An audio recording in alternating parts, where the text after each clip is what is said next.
Maestro Hipólito Romero Reséndez.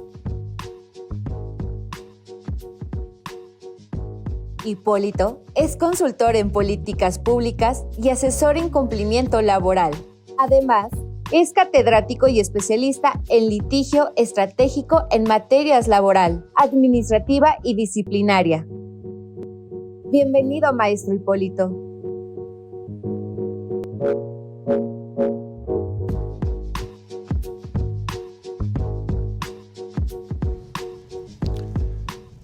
Muchas gracias, muy buenos días. Aquí nos encontramos con todos ustedes muy gratamente disfrutando este día en el cual estamos celebrando el evento Reformas Fiscales 2025 gracias a nuestros compañeros de IMEFI TV, en el cual nos permiten tener un punto de vista específicamente relacionado con los aspectos laborales que estamos viviendo en este cierre de año, la perspectiva que tendremos para el siguiente año 2025 y sobre todo aspectos que no debemos perder de vista, sobre todo específicamente sobre el debido cumplimiento laboral, si es que queremos evitar dolores de cabeza. Agradezco muchísimo la invitación de todos y cada una de las personas que conforman el equipo de producción de IMEFI TV. La verdad ha sido un año de alguna manera atípico, porque se han estado presentando en este cambio de administración con el presidente Andrés Manuel López Obrador y actualmente la presidenta Claudia Sheinbaum, estamos teniendo algunos aspectos donde pareciera que la política está de alguna manera afectando significativamente las relaciones laborales. No lo vamos a tocar en este momento porque trae mucha jiribilla esta parte de que ya fue aprobada con relación a la ley del Infonavit. Ya fue aprobado en senadores, hace unos momentos todavía se comentó que muy probablemente se abra un parlamento abierto antes de que pase a discusión en Cámara de Diputados, porque pareciera que la reacción que tuvieron principalmente los grupos de trabajadores, específicamente sindicatos, ante los posibles cambios administrativos de este instituto, especialmente por lo que hace a la gobernabilidad del mismo, en el que se pretende que se reduzca esta representación tanto de capital como de trabajo y se incremente la participación de gobierno, provocaría, entre otras cosas, que su participación fuera eminentemente testimonial, rompiendo la parte de lo que sería la efectiva conformación de un organismo tripartita. Pero esto lo dejaremos, obviamente, para un evento posterior. Y lo importante aquí es hablar de lo que ya estamos viviendo prácticamente en el 2024, inicios de 25, e inclusive lo que salió publicado el día de ayer, que pareciera que no ameritó por parte de periodistas, especialistas, mayor análisis y discusión, pero creo que tiene algunos puntos que podríamos considerar relevantes, sobre todo considerando los reconocimientos de grupos vulnerables dentro de este contexto de mayor protección de derechos, en este caso de todas las personas. Bueno, vamos a hablar en primera de lo que ya tenemos. Y en este sentido, aquí ya tenemos un cambio, permítanme un segundito. Aquí ya lo tenemos. Lo que vamos a comentar prácticamente y que tendrá una vigencia en el 2025, 2024, son estos dos puntos en principio: la brecha salarial por razón de género y la igualdad entre hombres y mujeres, que se da dentro del contexto de los cambios de diciembre a las normatividades, tanto de la Ley Federal del Trabajo como la ley burocrática. No entendemos algunos puntos específicos, ahorita los vamos a tocar con relación a lo burocrático, pero bueno. La ley Silla y los trabajadores de plataformas digitales se han vuelto ya un tema recurrente, e inclusive ya lo tratamos dentro de uno de nuestros programas anteriores de su espacio Mundo Laboral MX. Sin embargo, analizando algunos puntos que muy amablemente ustedes nos compartieron al ser transmitido esto en redes sociales, tenemos aspectos interesantes que no tomamos en cuenta y que los retomaremos cuando hablemos de esta parte de trabajadores de plataformas digitales. Esto es lo que ya tenemos. Y prácticamente por aprobarse muy probablemente antes de que cierre el año. Empecemos primero por lo que hace a la brecha salarial por género. Ahí está. Esto ocurre el día de ayer, precisamente, 16 de diciembre de 2024. últimamente ha estado muy activo el Diario Oficial de la Federación, sobre todo con las publicaciones vespertinas. Siguiendo esa misma tendencia, se publica precisamente la versión vespertina del día de ayer, esta modificación a la Ley Federal de Trabajo y a la Ley Federal de los Trabajadores al Servicio del Estado, con efectos a partir del día de hoy, es decir, se publicó ayer en la tarde y hoy ya se está aplicando. Y esto implica, en primer lugar, la modificación al artículo 86 de la Ley Federal de Trabajo dentro del capítulo relacionado con salarios. Podemos hablar que aquí se está adicionando una parte interesante con relación a la igualdad salarial. Y no olvidemos, dentro del concepto de igualdad, el concepto laboral de igualdad se traduce en principio de que a trabajo igual, desempeñado con las mismas condiciones de intensidad, cuidado y esmero, deberá corresponder un salario igual. Es parco, sencillo y simple esto. Aquí no se toma en cuenta el sexo de los trabajadores, simplemente que se trabaje igual dentro de la misma categoría, se tendrá este salario. Tenemos también el concepto de igualdad sustantiva. Que también está reconocido en la Ley Federal del Trabajo, concretamente los artículos 2 y 3 iniciales, nos hablan precisamente de esta situación en la cual las mujeres tienen una situación de vulnerabilidad que debe ser reconocida por la ley para que eventualmente se realicen los ajustes correspondientes para hacer efectivo esta igualdad a la par de cualquier otra persona y poder desarrollarse plenamente. ¿Dónde se da esto? Principalmente dentro de un contexto de propia pervivencia y aspectos culturales. Entonces, esto es lo que teníamos hasta antes del día de ayer. Con esta publicación podemos observar que ahora hay un reconocimiento expreso de una brecha salarial de género, y es ahí donde empiezan algunos aspectos donde el lenguaje pues conforma necesariamente aspectos que deben cuidarse. Ojo, la ley sigue mencionando sexo y se están incorporando últimamente el tema de género. Podemos entenderlo entonces en ese sentido que dentro del lenguaje actual e inclusivo son dos conceptos diferentes, aunque están vinculados. Entonces, al hablar de brecha salarial de género, en principio podríamos pensar que se refiere a la eventual diferencia o discrepancia de que en un mismo puesto hay salarios diferenciados por el hecho de ser hombre o por el hecho de ser mujer. Al hablar de género, pudiéramos hablar dentro de las personas que se identifican con un género diferente al originalmente biológico. Entonces, esta nueva adición a la Ley de Trabajo precisamente se da dentro de un contexto de la Ley General para la Igualdad entre Mujeres y Hombres. Y es ahí donde la parte política se entiende dentro del contexto de arranque de una nueva administración pública. Estamos viendo ya dentro del texto normativo laboral prácticamente a la todavía no conformada pero ya anunciada Secretaría de la Mujer. Entonces, esto es lo que vamos a ver en una primera instancia. Ya hay aspectos donde sin necesidad, sin ser realmente necesario, porque el artículo 86 nos habla de una igualdad plena, se está haciendo énfasis específico en hablar de obligaciones del Estado para reducir una brecha salarial de género que buscará promover acciones para erradicar las prácticas retributivas desiguales de conformidad con lo dispuesto en la Ley General para la Igualdad entre Mujeres y Hombres. Podrá ser tema de discusión, yo en lo particular considero que si bien pudiéramos tener aspectos que hacen pensar que hay una minusvalía salarial entre ambos sexos, pudiéramos tal vez considerar que, sobre todo en las contrataciones colectivas y en los contratos leyes, al establecerse los tabuladores de sueldo, no se toma en cuenta estos aspectos salariales.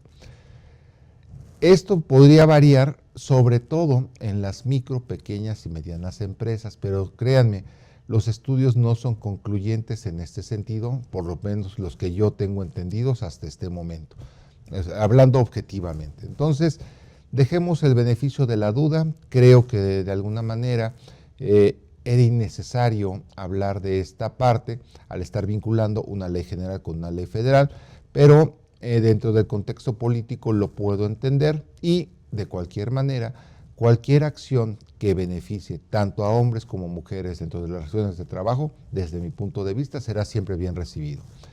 Pasemos entonces al segundo punto, donde tenemos ya lo que sería la modificación a la Ley Federal de los Trabajadores al Servicio del Estado, donde podemos observar que lo que se adiciona en este momento es el artículo 28 de la Ley Federal de Trabajadores al Servicio del Estado, donde nos habla ya de los casos de adopción y se permite en este caso disfrutar a las personas trabajadoras de permisos tanto paternos como paternos.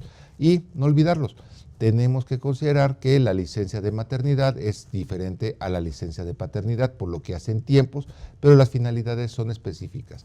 Vincularnos más con nuestro núcleo familiar cercano. Esto sería por lo pronto por lo que hace la primera modificación que vimos publicada el día de ayer.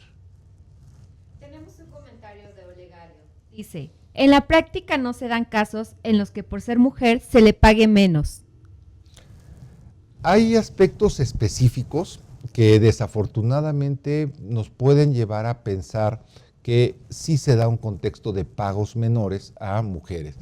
Sin embargo, hay que considerar algunos aspectos específicos e hice referencia en concreto a los contratos colectivos de trabajo y a los contratos ley.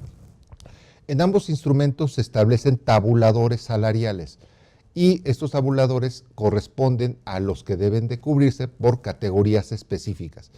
Déjenme decirles que en ninguno de esos tabuladores hay una diferenciación por lo que hace al sexo de las personas.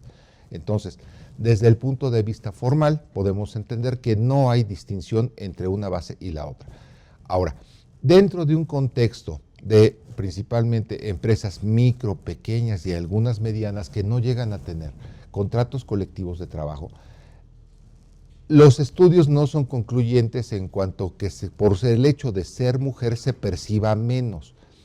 Entonces, si bien entran algunos factores que pudieran deberse a la antigüedad, al trabajo diferenciado, a que tiene mayor o menor especialización, intensidad, cuidado, pudiera en un momento dado, y sobre todo dentro de un ambiente de informalidad, pensar en estos puntos. Pero concretamente, y ahí es donde viene la parte donde chocan precisamente conceptos, si realmente fuera una generalidad que por el hecho de ser mujer vas a percibir menos, la pregunta es, ¿por qué no entonces, como empresario, contrato a puras mujeres porque les voy a pagar menos que a los hombres? Eso provocaría eventualmente que mis costos tuvieran alguna diferenciación y pudiese obtener mayor ganancia. Esa es la parte donde eventualmente los estudios no son concluyentes en esta parte y creo que deberían ser muchísimo más profundos. Pero ese diferenciador con relación al sexo, desde el punto de vista macro, no se aprecia dentro de un ramo de formalidad. Si nos vamos a la parte de las relaciones informales, pudiera darse una situación en ese sentido, pero estamos dentro del ámbito de la informalidad. En concreto, tendríamos que pensar en mayores estudios precisamente para hablar de esa brecha salarial que desde mi punto de vista ha sido superado inclusive en otros países. El ejemplo argentino es significativo en ese caso, pero estamos hablando de una realidad diferente a la mexicana. Tenemos números de poblaciones diferentes y contextos laborales diferentes. Entonces, por eso es que creo que en este momento hablar de brecha salarial por género específicamente en estos puntos, creo que podríamos perder la objetividad al señalar que esto necesariamente tendrá que ser jurídico, siendo que el concepto de igualdad ya existe. Lo que se está haciendo, desde mi punto de vista, es más político que otra cosa. Pero, al fin y al cabo, esto ya está publicado el día de ayer en la tarde y hoy, 17 de diciembre, pues ya lo tenemos plenamente vigente. Entonces, cerremos esta parte de la brecha salarial por género para irnos al siguiente punto que también es importante porque también dentro de estas mismas publicaciones del diario,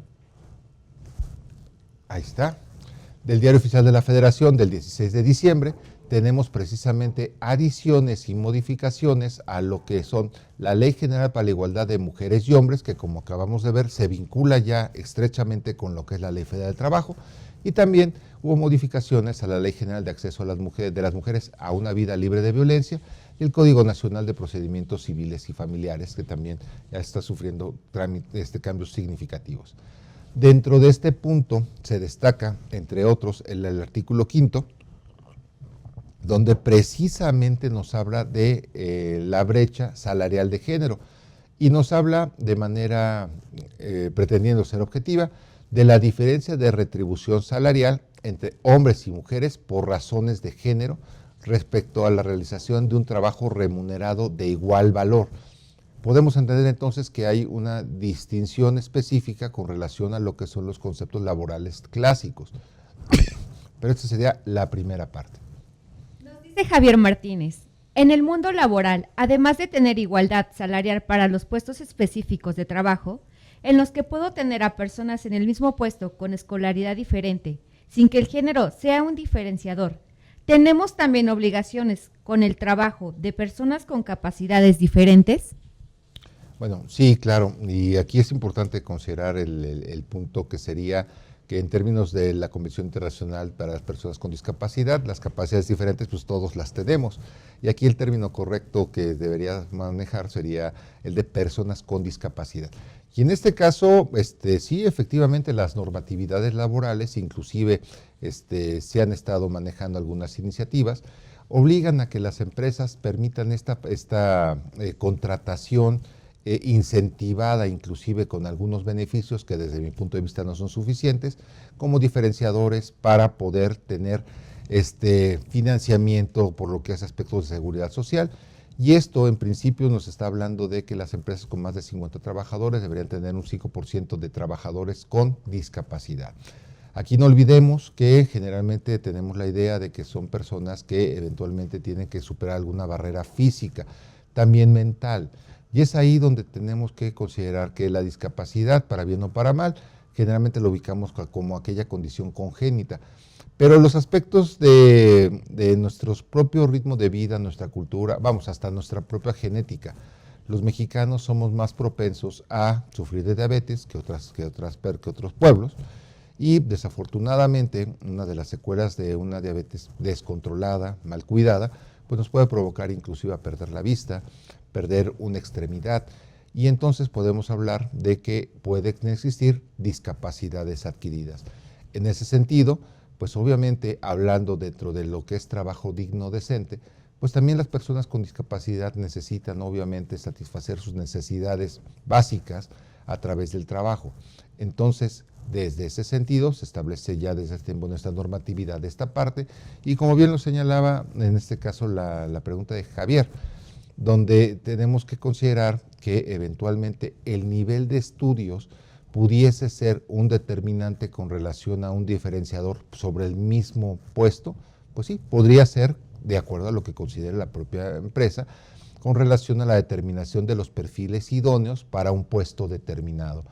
Por eso es que podemos observar, entre otras cosas, que más allá de establecer aspectos que han ido evolucionando dentro de los aspectos de reclutamiento, como puede ser experiencia, ese grado máximo de estudios y todo eso, actualmente hay una visión más, no me gusta el término, pero yo digo integral, algunos lo llaman visión holística, donde el desarrollo de las habilidades blandas, entre otras cosas, comunicación, trabajo en equipo y demás, pudiesen ser más valoradas inclusive, y en ese sentido, pues déjenme decirles que hay diferenciadores por edad, y hay personas que independiente del género pues son más asertivas y comunicativas que algunos que ya somos un poquito más grandes. Pero bueno, es parte de lo que es el mundo laboral en constante cambio.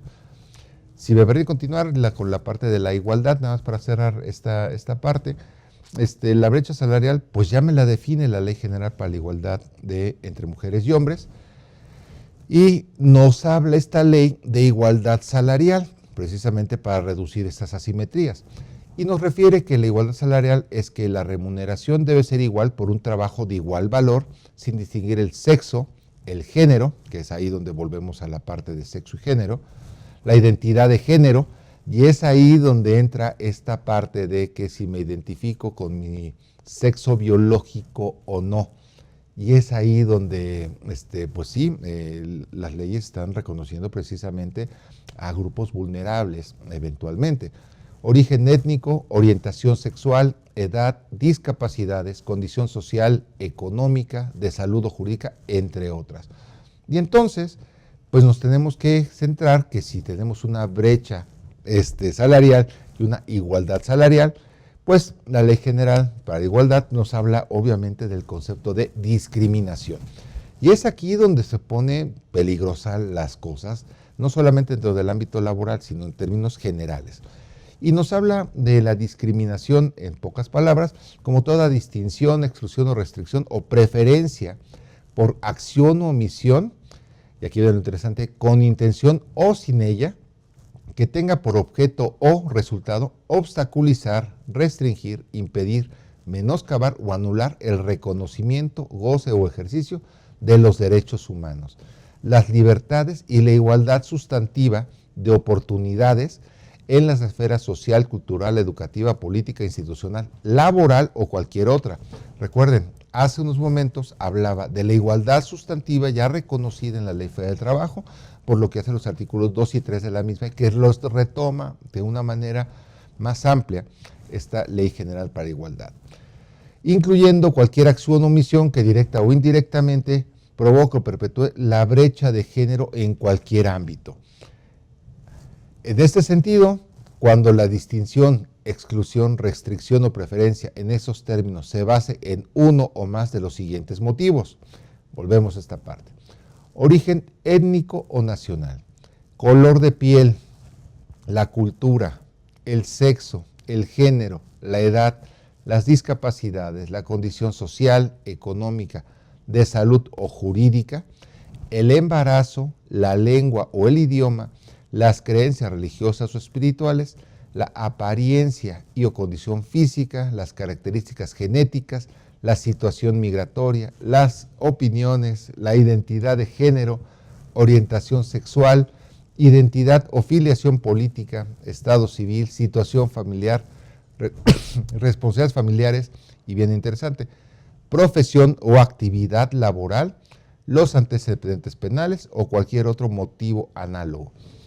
También se entenderá como discriminación la homofobia, misoginia, y ahí viene precisamente esta parte que se da dentro de este contexto, cualquier manifestación de xenofobia, segregación racial, antisemitismo, así como la discriminación racial y otras formas conexas de intolerancia.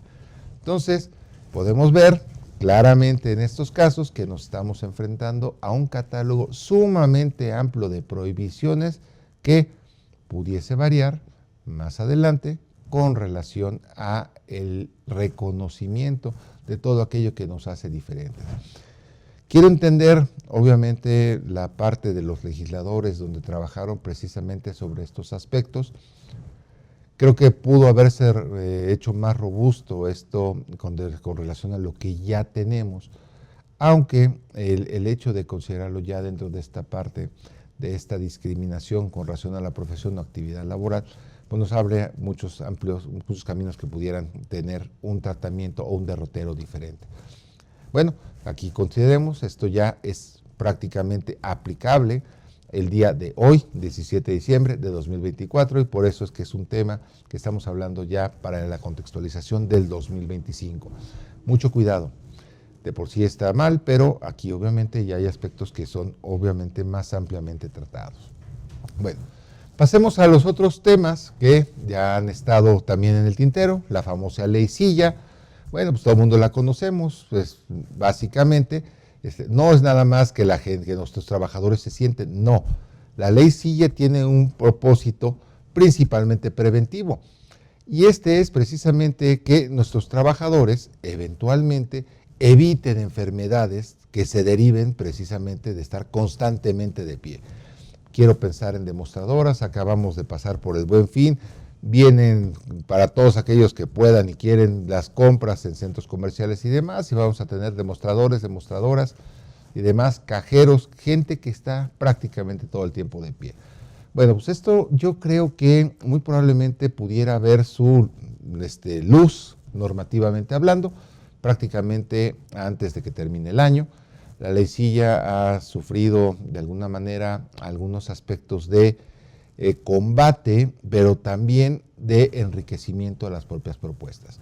¿Qué es lo que vamos a ver si se publica en estos días? Bueno, pues una implementación a mediados de año. ¿Qué es lo que vamos a tener? En principio vamos a tener sillas con respaldos para que los trabajadores puedan cortar esos periodos en los que estén en pie para evitar problemas de circulación, de postura y demás. Estos 180 días en que deberá estar ya debidamente implementado permitirá a la vez que la propia Secretaría del Trabajo y Previsión Social emita las normas correspondientes sobre factores de riesgo de trabajo y se consideren eventualmente dentro de la tabla que ya recientemente fue adicionada y mejorada de lo que son enfermedades de trabajo. Y en concreto, vamos a ver que esto tiene un impacto concreto en lo que serían los artículos 132 y 133 de la Ley de Trabajo, que se refiere a las obligaciones de los patrones y a las prohibiciones de los mismos, y concretamente los artículos 422 y 423. Comentaba, es básicamente contar con sillas con respaldo y también la aparejada, la prohibición de obligar a las personas trabajadoras a permanecer de pie durante toda la jornada. Esto también implicará al interior de las empresas las modificaciones correspondientes a los reglamentos interiores de trabajo. Quisiera pensar que eventualmente podemos ponernos de acuerdo, pero no olvidemos que muchas veces es hasta que está en blanco y negro debidamente presentado ante la autoridad registral, que esto será exigible por parte de los trabajadores, especialmente los sindicatos, y es ahí donde veremos realmente cambios.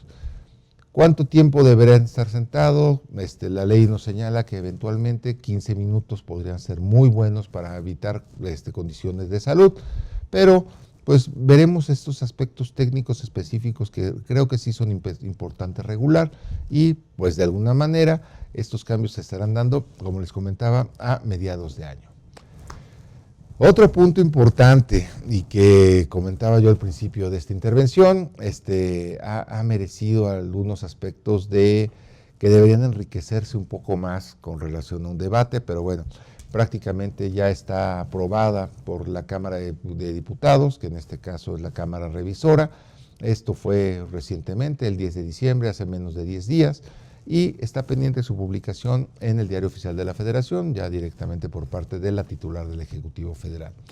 ¿De qué nos habla ya esta última versión que tenemos ya de los trabajadores de plataformas digitales? Bueno, el reconocimiento de una relación laboral entre las plataformas y las personas que colaboran en ellas, voy a dejarlo desde esa parte, y beneficiarse al ser un trabajo debidamente reglado, considerar entonces el trabajo digno, decente y con ello lo que sería un trabajo con seguridad social, que no obviamente nada más se refiere a la atención médica, ¿no? La posibilidad inclusive de tener sus derechos pensionarios con el tiempo. Esa sería la primera parte. Ahora, ¿qué pasa con los trabajadores que eventualmente durante esta relación de trabajo no llega a tener todos los elementos necesarios para tener ese acceso a la seguridad social? Bueno, pues consideran ahora la figura del trabajador independiente. A ver, por ahí hay una pregunta, vamos a ver. Nos dice Mir Herrera. Hola, una duda. ¿Esta ley sí ya aplica para trabajos en oficina o solo negocios, donde el colaborador está de pie tipo ventas? Y temas de home office, ¿está relacionada con alguna NOM también? Ok, son dos preguntas muy interesantes y aquí hay que considerar algunos aspectos de determinación de la ley Silla. La ley Silla tiene precisamente la función de prevenir aspectos de salud de aquellos trabajadores que estén de pie mucho tiempo. Puede darse dentro del contexto de estar de pie, vamos a pensar, la situación de meseros o la situación de cajeros. No está limitado como un trabajo especial a uno u otro, sino el simple hecho de que los trabajadores estén de pie y puede darse dentro de cualquier contexto de la relación de trabajo donde esto aplique porque no está enfocado necesariamente a una figura específica de trabajo especial. Eso sería una parte. Con relación al home office ley Silla, pues hay que separarlo porque pues, precisamente tenemos, entre otros aspectos, la norma oficial número 037 de la STPS, donde desde nuestro punto de vista se enfoca principalmente a lo que serían los factores ergonómicos de seguridad e higiene en la relación del trabajo a distancia. El home office, como lo hemos comentado, no lo vemos adecuado para hablar del trabajo a distancia. El home office siempre ha existido desde el punto de vista de que me llevo trabajo de la oficina a la casa, lo hago en casa. Esa no es la finalidad del teletrabajo. El teletrabajo implica necesariamente el uso de la telemática dentro de lo que serían las relaciones de trabajo. Y al hablar de telemática estamos hablando de dos conceptos que son indivisibles: el trabajo a distancia y los usos de las tecnologías de la información y comunicación. Es decir, el trabajo no nada más puede ser desde casa, puede ser en un lugar donde se pacte, pero implica el no estar físicamente dentro de lo que serían las instalaciones de la empresa, con la obligación por parte del patrón de proporcionar los instrumentos necesarios para el desarrollo de la misma, entre otros los aspectos de conexión a internet, el uso de computadora o teléfono celular eventualmente, para poder desarrollar este trabajo. En este sentido, la propia norma oficial mexicana 037 establece los factores que deben tener las sillas que el patrón debe proveer a sus trabajadores para prevenir que también situaciones en las que esté mucho tiempo sentado genere algún riesgo de trabajo, en específico alguna enfermedad de carácter principalmente óseo o postural. Entonces, serían aspectos diferentes. Uno va a prevenir precisamente aspectos circulatorios por estar mucho tiempo de pie. El otro va a referir aspectos de salud por estar mucho tiempo sentado. Entonces, grosso modo, sería esa la respuesta básicamente que se estaría dando. Bueno, continuando ya nada más con lo que sería esto de trabajadores de plataformas digitales. Bueno, lo que mencionábamos, uno de los aspectos más importantes que se busca, y lo pueden ver en la diapositiva, es precisamente la flexibilidad de horarios. En este caso, los trabajadores de plataformas digitales surgen como, en principio, como una forma complementaria de mejorar sus ingresos, y algunos inclusive lo han convertido en su trabajo ya de base. Bueno, esta ley contempla esta parte donde eventualmente, si no se alcanza el mínimo, va a considerarse la figura del trabajador independiente que esté de alguna manera desvinculado a lo que es un trabajo subordinado con estas plataformas. Otro aspecto importante que refiere es con relación a los riesgos de trabajo. Los riesgos de trabajo se dan precisamente al amparo de esta normatividad con relación al tiempo efectivamente elaborado. Es decir, voy a pensar en un repartidor de alimentos a domicilio que esté en una plataforma X. En lo que él no ha recibido la indicación de pasar por un pedido y entregarlo, no estaría en principio sujeto a una situación de que deba cubrirse cualquier percance dentro de lo que sería el riesgo de trabajo, sino a partir del momento en que reciba la instrucción y lo entregue. Esto sí será el tiempo efectivo en el que, si desafortunadamente llega a sufrir algún accidente, la materialización de un riesgo de trabajo, deberá tener obviamente la atención correspondiente y ser considerado en tal sentido. Pero los periodos intermedios no. Entonces, aquí es muy importante considerar que eventualmente, ante unas situaciones en este sentido, debe haber una concordancia específica dentro de lo que corresponde a la instrucción o algoritmo utilizado por la propia aplicación y los servicios de transporte que eventualmente esté realizando en este sentido. Entonces, ahí tenemos una parte específica de los riesgos de trabajo que tendrá obviamente su tratamiento en términos de la ley del IMSS en su momento, específicamente sobre el pago a partir del primer momento de lo que sería su salario con relación a estos aspectos que todavía falta discutirlos. Punto interesante también, el pago de la participación de utilidades. Esto se va a establecer a partir de que se hubiesen prestado 288 horas anuales de servicio con la plataforma correspondiente. Y sirve este punto para hablar precisamente de la flexibilidad de horarios. El gran problema que me llegaron a manifestar en el programa que tuvimos anteriormente en Mundo Laboral MX, también aquí por IMEFI, fue el que un trabajador esté en varias plataformas. Y eso es muy importante porque, y lo hemos vivido muchos, hablar de una plataforma con U o una plataforma con D, pues realmente para el consumidor, o el cliente en este caso, pues puede ser una situación de tiempos, tarifas, costos y demás. Pero por el lado de los trabajadores de plataformas digitales, en este caso, pues una situación de conveniencia. El mismo conductor, el mismo vehículo puede estar en la plataforma con U, o con la plataforma con D, o en la plataforma con R. Puede ser eso. Y eso es el atractivo que tiene precisamente la modalidad de este servicio.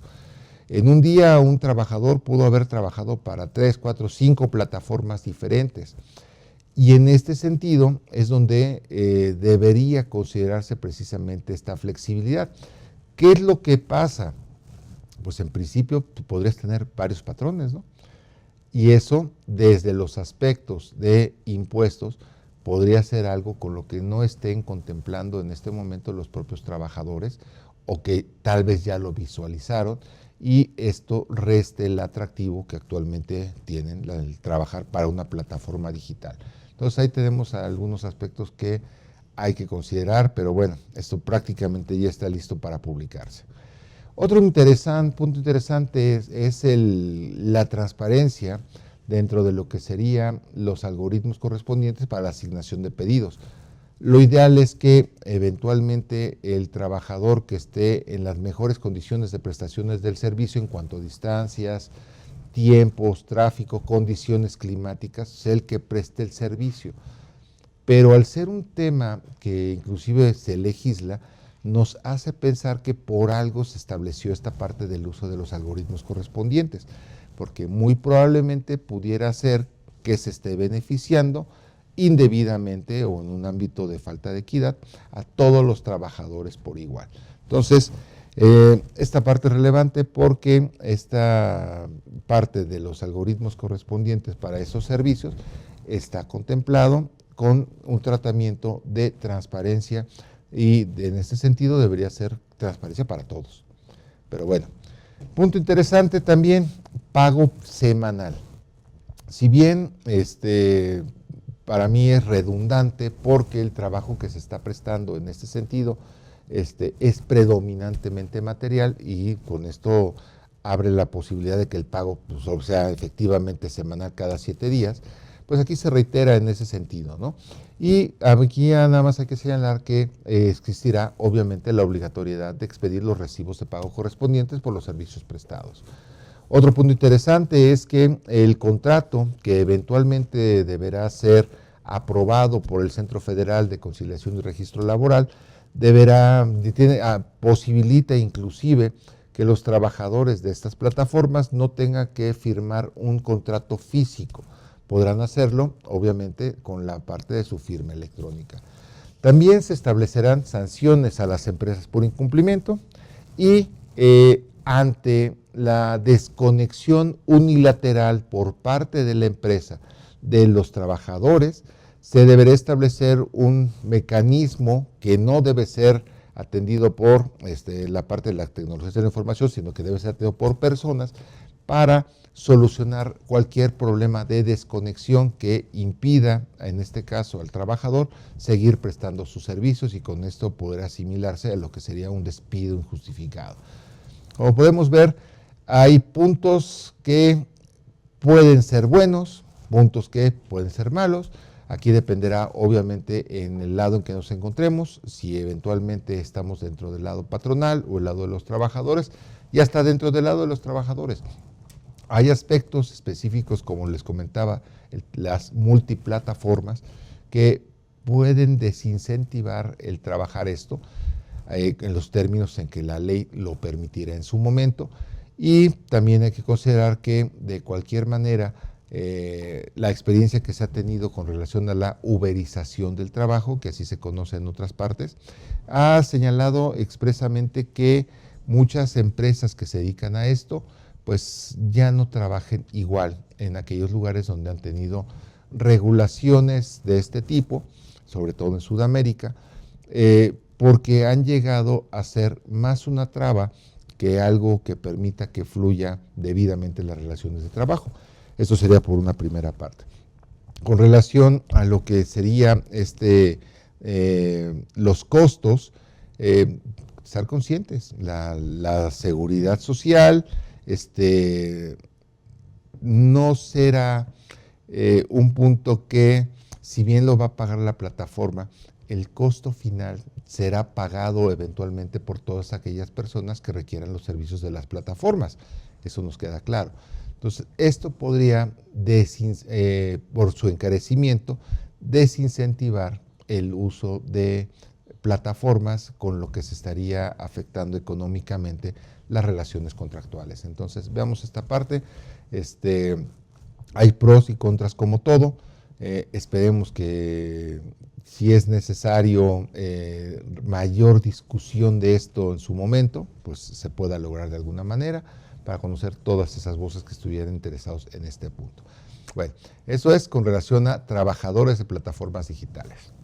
Ahora, ¿qué esperamos para 2025? Independientemente de que ya obviamente estamos enterados del aumento del salario mínimo establecido por la propia CONASAMI, vigente ya a partir del 1 de enero, estamos esperando aspectos laborales que pudieran ser inclusive prácticamente anunciados como tradicionalmente se hacen para el 1 de mayo de 2025. Uno de ellos que sigue sobre el tintero será precisamente la reducción de la jornada semanal. Aclarar nada más que la idea es reducir de 48 a 40 horas por lo que hace la jornada diurna a la semana, con lo cual estaremos posibilitando que los trabajadores presten sus servicios 5 días, descansando 2. Insisto, tuvimos ya 2 programas con relación a esto.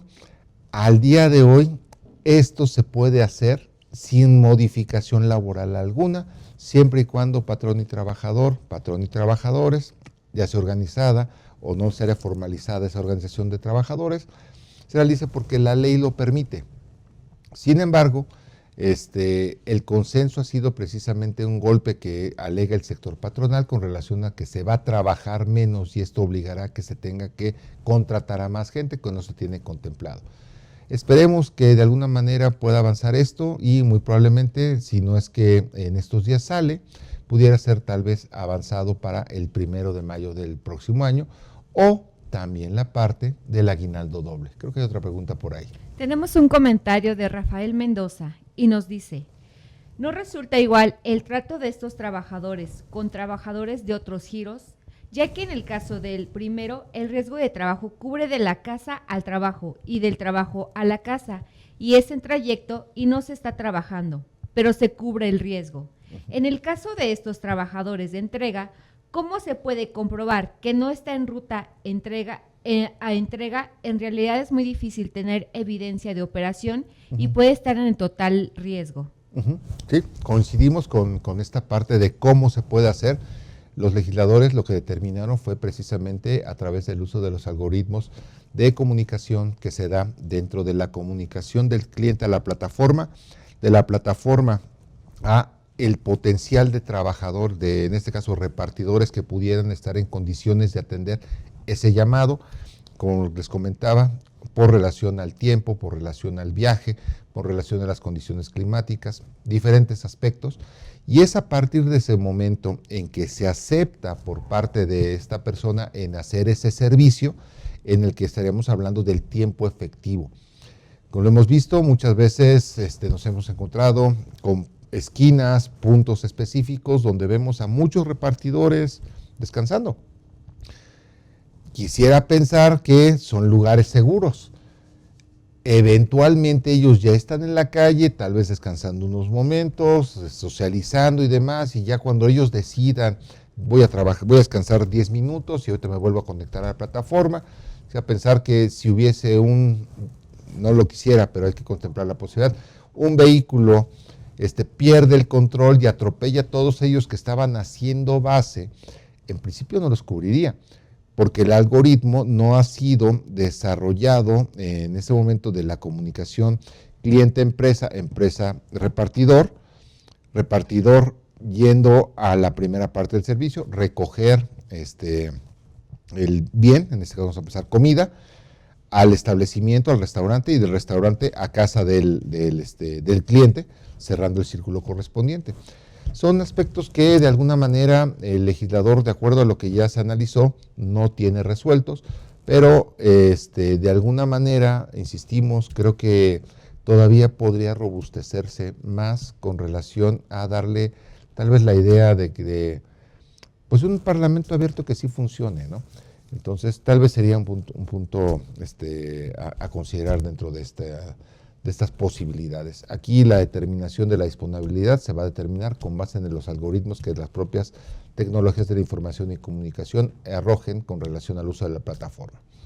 Pero bueno, comentábamos sobre las modificaciones laborales para 2025. El otro punto que también ha estado avanzando mucho y muy fuerte es con relación a que el aguinaldo se incremente de la base de los 15 días como mínimo establecidos por la Ley Federal del Trabajo a 30 días.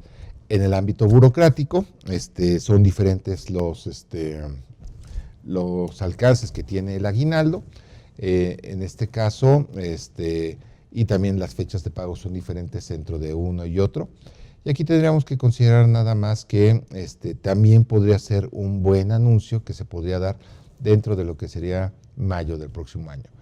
Ahora, otro de los puntos que también teníamos pendientes dentro de lo que sería la plataforma, pero en este caso la presentación, se refiere a la justicia laboral.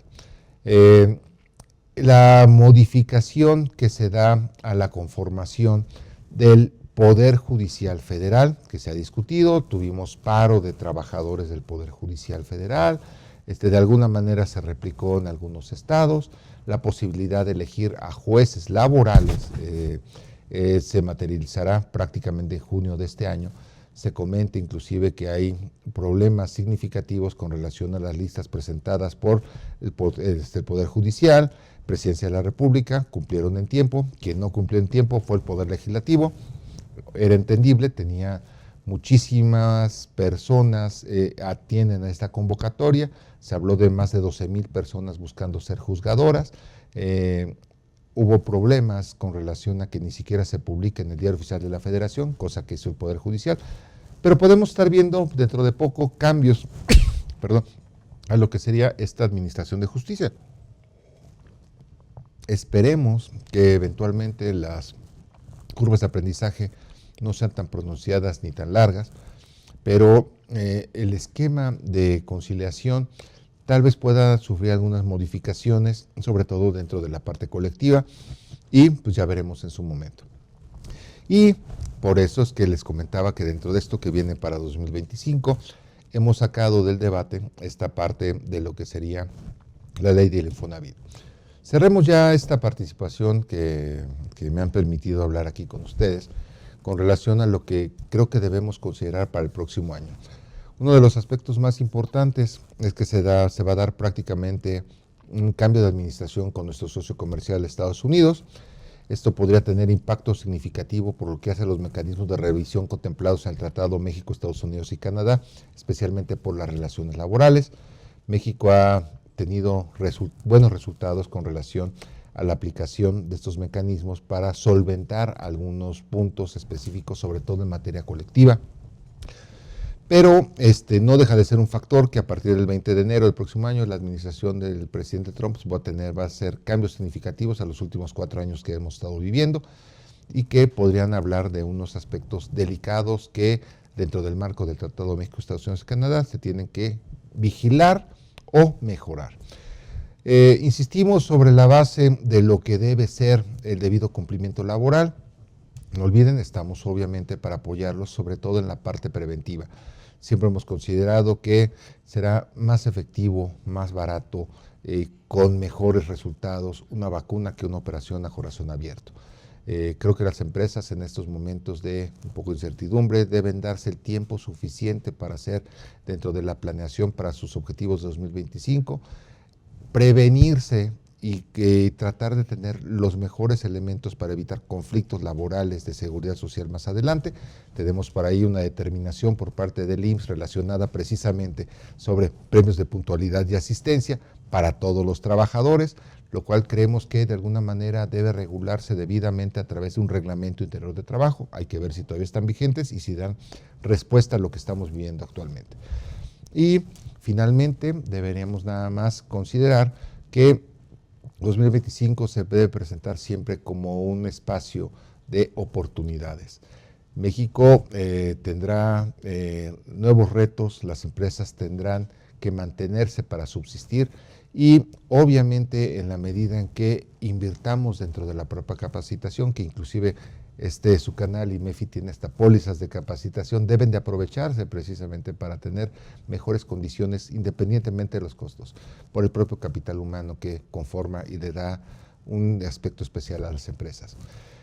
Con esto sería prácticamente el cierre de mi participación. Aprecio mucho que estén cada año dándonos oportunidad en estos programas especiales que son Aspectos Fiscales 2025, y con mucho gusto nos veremos próximamente para seguir tanto el mundo laboral, pero siempre en su canal IMEFI TV. Muchísimas gracias por estar con nosotros. Hasta el cierre de año.